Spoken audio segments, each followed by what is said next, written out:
ముందుగా ఒక గ్లాస్ కొర్రలు, హాఫ్ గ్లాస్ బియ్యం, 1 టేబుల్ స్పూన్ మెంతులు వేసుకొని బాగా కడిగి 5 to 6 అవర్స్ నానబెట్టుకోవాలి.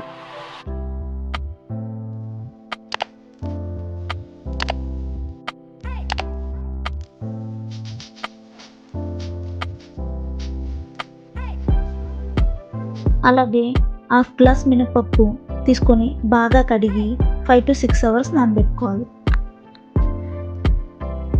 మీరు గుళ్ళపప్పు వాడుకున్నట్లయితే 3 కలిపి నానబెట్టుకోవచ్చు.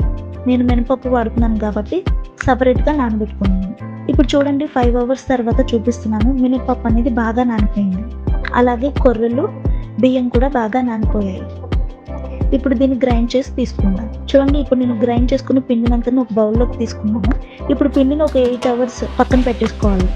నెక్స్ట్ డేకి ఇది బాగా పులుస్తుంది. చూడండి, ఇప్పుడు నేను నెక్స్ట్ డే బాగా పులిచిన పిండిని చూపిస్తున్నాను. ఇట్లా అయిన తర్వాత కొంచెం సాల్ట్ యాడ్ చేసుకొని మనం దోశలు వేసుకోవడానికి. ఫస్ట్ దోశలు వేసుకోవడానికి స్టవ్ ఆన్ చేసుకుని పాన్ పెట్టుకున్నాను. అది కొంచెం హీట్ అయ్యాక కొంచెం అంత ఆయిల్ స్ప్రెడ్ చేసుకొని మనం దోశ వేసుకోవాలి.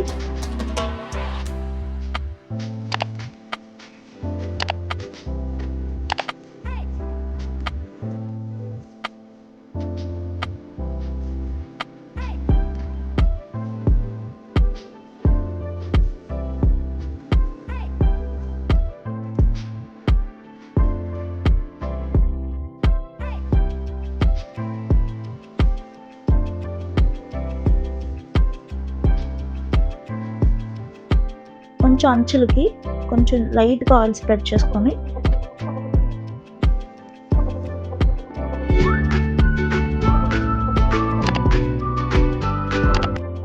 రెండు వైపులా కాల్చి తీసుకుంటే మన కొర్ర దోశ అనేది రెడీ అయిపోతుంది.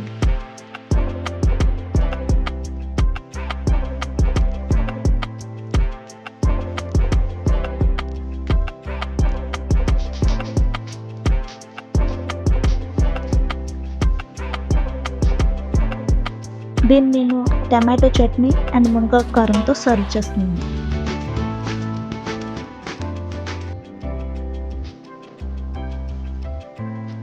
అలాగే ప్రోటీన్ కోసం 2 బాయిల్డ్ ఎగ్స్ అండ్ నట్స్ ఇస్తున్నాను.